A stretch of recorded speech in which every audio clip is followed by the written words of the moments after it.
Hello students and welcome to the class. Today we will continue our lecture. We have started criminal codes in last lecture. So today we will continue from that. In last lecture we have covered chapter 2, chapter 3 and chapter 13. मैंने आपको बताया था कि chapter 2, 3 और 13 इसको हम एक साथ पढ़ेंगे. इसके अलावा जो हमने कवर किया था चैप्टर 2 में हमने बताया था इसका जो सेक्शन है 6 to लेके 25A. चैप्टर 3 हमारा जो है सेक्शन 26 से लेके तो 35 और चैप्टर 13 जो है 177 से लेके 189. इसके बारे में हमने थोड़ा इंट्रोडक्शन किया था और चैप्टर 2 को हमने डिटेल में पढ़ा था. Constitution of criminal codes and it's offices. इसके अलावा हमने बताया था इसकी लिंकिंग. मैंने लिंकिंग मेथड को फॉलो करते हुए आपको ये समझाने की कोशिश की थी क्रिमिनल कोड्स और कहाँ पर कवर किया गया. इसमें चैप्टर 14 है. इसकी रेंज है 190 से लेके 199 तक और चैप्टर 16 है. इसकी रेंज है 200 से लेके 210 तक. इसमें हमने 192, 193 और 194 सेक्शन बताया. इसमें 209 सेक्शन कवर किया था. 193 सेक्शन का लिंकिंग मैंने बताया था 209 से होगा. देखो अगर हम इस तरह से देखेंगे तो मैंने काफ़ी चैप्टर्स जो हैं यहाँ पे देखो कवर कर दिए और काफ़ी रेंज आपको ऐसे ही रिवीजन करते करते याद हो जाएगी. आपको दोबारा देखने की ज़रूरत नहीं पड़ेगी. जो यानी मेरी क्लास में मैंने कवर करा दिया वो आपको ऐसे ही तैयार हो जाएगा. चैप्टर 35 की भी लिंकिंग की थी मैंने. इरेगुलर प्रोसीडिंग की बात करता है चैप्टर 35. ऐसे ही आपको लॉ पूरा याद रखना है अपने दिमाग में, क्योंकि कभी भी कोई क्रिमिनल केस होगा तो कोई भी अक्यूज़ आएगा आपके पास या डिफेंडेंट आएगा आपके पास, राइट. तो वो आपसे ये नहीं कहेगा कि सर आप मेरे साथ ये हो गया, तो आप बैठ के CRPC या IPC बैठ के वहाँ पे सेक्शन ढूंढने लग जाएंगे. ठीक है. तो जब तक आपके ये सेक्शन आपके दिमाग में नहीं होंगे, प्रैक्टिस थोड़ी सी डिफ़िकल्ट होगी आपकी कोर्ट में.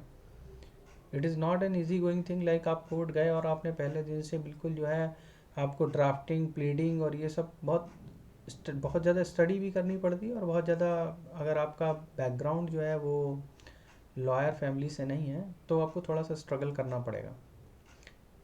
मेरा भी मतलब बैकग्राउंड लॉयर फैमिली से नहीं था.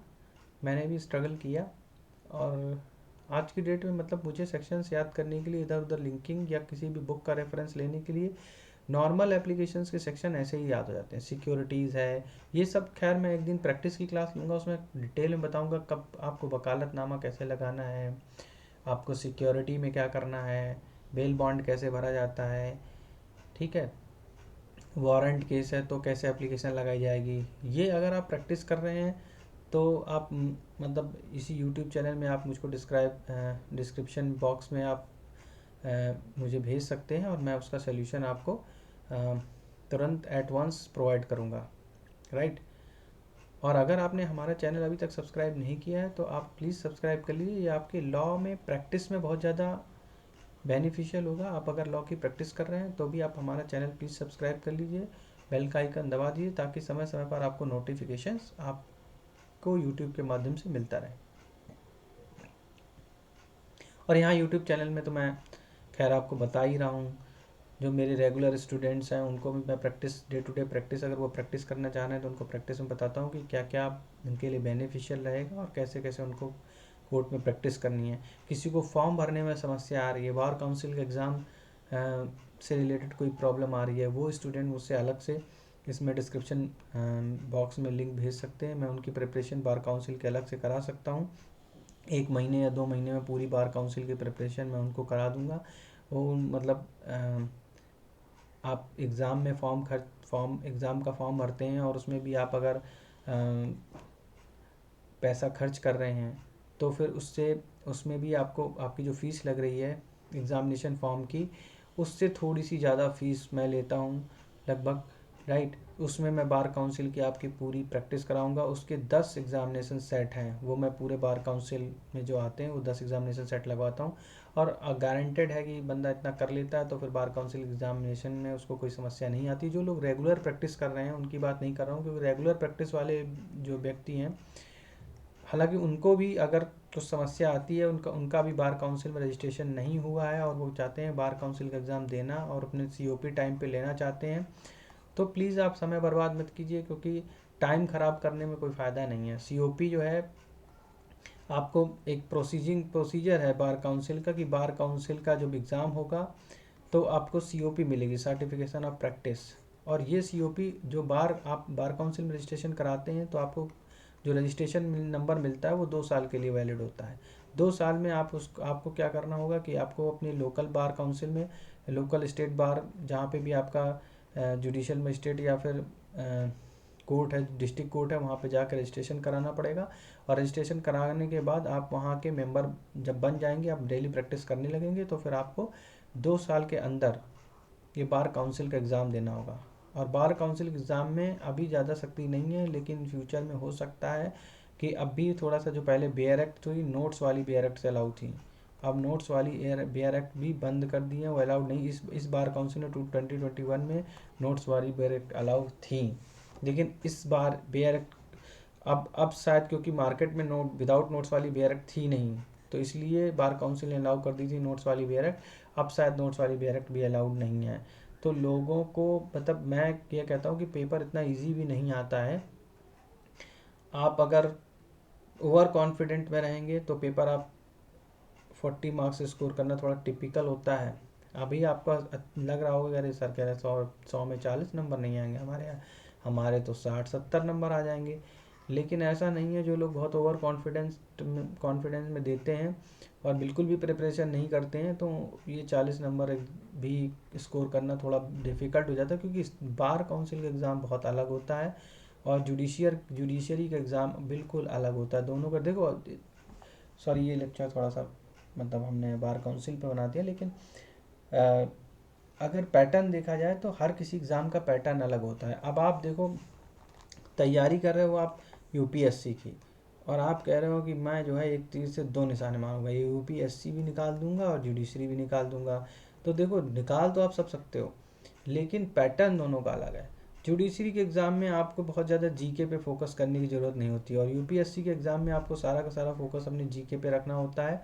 आपको जनरल स्टडीज़ जो है, GS जो है, उसमें बहुत ज़्यादा स्कोर करना होता है। लेकिन जुडिशरी के एग्ज़ाम में आपको जनरल स्टडीज़ में बहुत ज़्यादा फोकस करने की ज़रूरत नहीं पड़ती। बहुत सारे एग्ज़ाम तो ऐसे हैं जहाँ पे जनरल स्टडीज़ जो है बहुत नाम मात्र की आती है, लेकिन जो मेन सब्जेक्ट हैं आपके, जैसे कि IPC हो गई, CRPC हो गई, एविडेंस हो गया, ये तो तुम्हारे क्रिमिनल में हो गया। इसके जुडिशरी में हो गया CPC हो गई, कॉन्ट्रैक्ट एक्ट हो गया, ट्रांसफ़र ऑफ प्रॉपर्टी एक्ट हो गया, ईजमेंट एक्ट हो गया, हिंदू एक्ट हो गया, मुस्लिम एक्ट हो गया, राइट। इसके अलावा आपका जो है रजिस्ट्रेशन एक्ट हो गया। तो इस तरह से जुडिशरी में ये सब्जेक्ट हैं, इन सब्जेक्ट से आता है। लेकिन अगर आप बार काउंसिल में, तो मोटर व्हीकल एक्ट अलग से आता है, इनकम टैक्स अलग से आता है। तो बार काउंसिल का बड़ा स्कोप हो जाता है, और उसमें से आप कहते हो अरे क्वेश्चन तो बेयर एक्ट से ही देख के लिखना है, फिर तो मेरा बड़े इजीली आसानी से हो जाएगा, बेयर एक्ट से तो बड़े आसानी से क्वेश्चन ढूंढ लूँगा। तो देखो, ऐसा नहीं है। बेयर एक्ट से क्वेश्चन ढूंढने में, अगर आप देखो, सबसे पहले अगर आपकी ये गलत फहमी है कि बेयर एक्ट में बड़े आसानी से आप क्वेश्चन ढूंढ लेंगे, तो आप बार काउंसिल का एग्ज़ाम का एक मॉडल पेपर आता है, इसमें 10 साल के बार काउंसिल के एग्ज़ाम के पेपर्स होते हैं। आप उन पेपर को उठाइए और उनको लगाना शुरू कीजिए, और ढूंढ के आप देखिए कि, और उसके बाद आप अपने और 3 घंटे का टाइम सेट कर लीजिए। 3 घंटे के टाइम में देखिए आप कितना पेपर स्कोर कर पाते हो।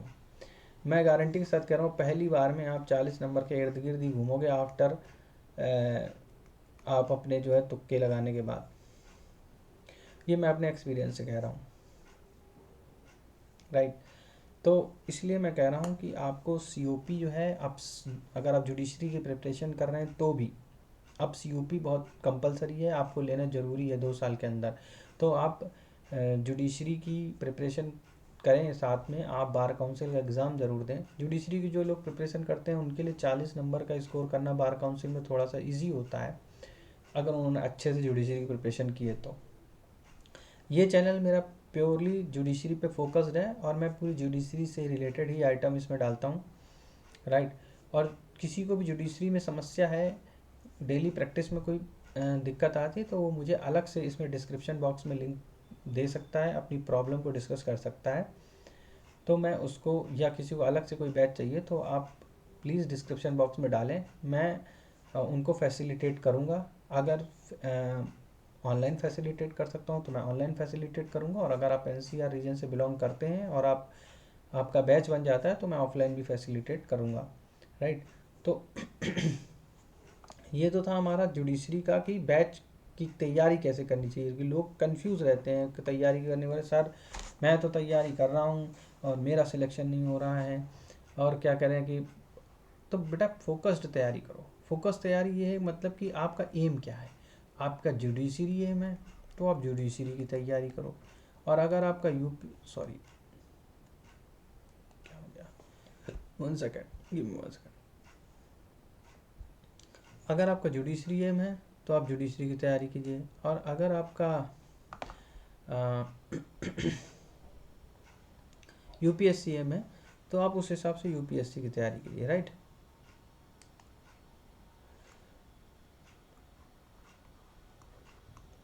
देखो जुडिशरी की तैयारी मैं यहाँ पे अपने चैनल में करा रहा हूँ। यूपीएससी की तैयारी जो है उसके लिए मैं बहुत जल्द अपना चैनल सेपरेटली इसमें वीडियो डालूंगा, और यूपीएससी की जो हमारे पास फैकल्टीज़ हैं वो भी क्लासेस लेंगी, रेगुलर क्लासेस लेंगी, बट हमें अभी उसके लिए पर्याप्त रजिस्ट्रेशन नहीं मिल रहे हैं, तो अभी हमने यूपीएससी का अपना बैच जो है वो शुरू नहीं किया है। हमारे पास टॉप फैकल्टीज़ यूपीएससी की भी हैं, लेकिन अभी हमने अपना बैच स्टार्ट नहीं किया है। लेकिन जुडिशियरी की प्रिपरेशन अगर आप कर रहे हैं तो जुडिशरी में मैं इंडिविजुअल आप लोगों को ये बता रहा हूँ कि आपको बहुत ज़्यादा जीएस पे फोकस करने की ज़रूरत नहीं है। आपको अपने लॉ के सब्जेक्ट पे फोकस कीजिए, और करंट अफेयर्स आपको डेली टाइम देना है।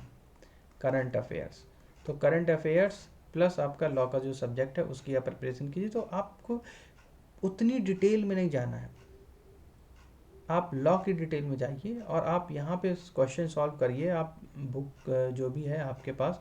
और मेरा एक सजेशन है कि आप बेयरट के अलावा बुक्स भी प्रेफर कीजिए। तो बुक्स से बहुत ज़्यादा जो केस लॉज हैं वो बुक्स से बहुत ज़्यादा आते हैं, राइट। और आपको डायरेक्ट भी मिल जाते हैं, और थोड़ा सा डिस्क्रिप्टिव वे में बुक्स में आप पढ़िए अगर सेल्फ स्टडी करना चाहते हैं। बेयरट का जितना भी मटेरियल वो मैं अपने यूट्यूब लेक्चर में कवर कर रहा हूँ, ठीक है। तो ये तो थोड़ा सा मैंने आपको करियर पॉइंट ऑफ व्यू से, जिन लोगों को कन्फ्यूज़न था, कुछ लोग कह रहे थे सर आप इसका अलग से वीडियो बनाइए, तो मैं तो अपनी क्लास में इसी तरह से बीच बीच में बता देता हूँ। वीडियो अलग से इसका अभी डालने की मैंने कोई ज़रूरत नहीं समझी है, लेकिन अगर आप लोगों को बहुत ज़्यादा डिमांड रहेगी तो मैं एक वीडियो बनाऊंगा बार काउंसिल का एग्ज़ाम कैसे देने, कैसे कवर करना। अगर आपको रिक्वायरमेंट है तो आप मुझे पिंग कीजिए, और मैं अगर मुझे स्ट्रेंथ अच्छी लगती है तो मैं बार काउंसिल का अलग से वीडियो डालूँगा बना के। बहुत सारे वीडियोस यूट्यूब में हैं, मैं ये नहीं कहता सब ख़राब हैं, सब अच्छे हैं, ठीक है।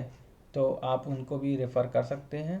काफ़ी लोगों, काफ़ी पेड चैनल चलते हैं तो वो बना रहे हैं अपने, ठीक है।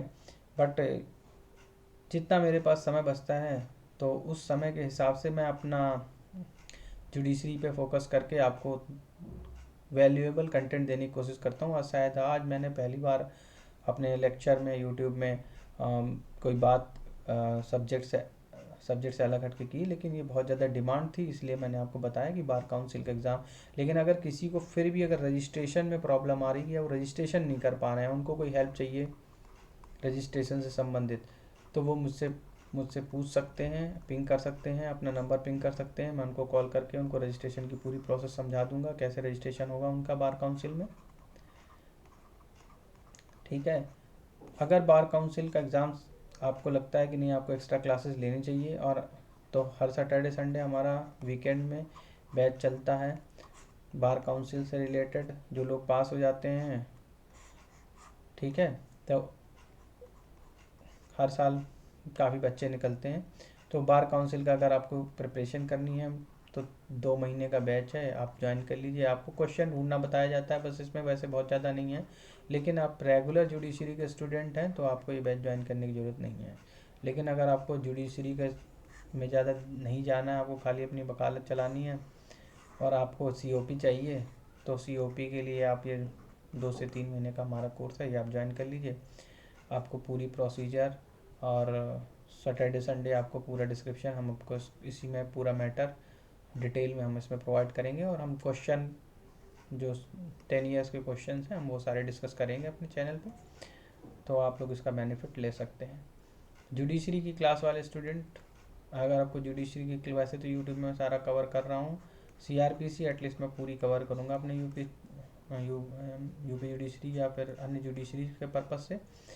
जुडिशरी की सारी सीआरपीसी यहाँ पे कवर होगी। अगर आपको अच्छा लगता है तो प्लीज़ आप सब्सक्राइब कीजिए हमारा चैनल, ताकि ज़्यादा से ज़्यादा लोग इससे जुड़ सकें, और सीआरपीसी आप लोगों को पूरी कवर कर दूंगा मैं इसमें, ठीक है। अब ये वीडियो काफ़ी बड़ा हो गया है, तो मैं कोशिश करता हूँ कि मैं इसमें अपने लेक्चर को कवर कर लूँ, अदरवाइज़ मैं नेक्स्ट लेक्चर में कवर करता हूँ। ऑलराइट।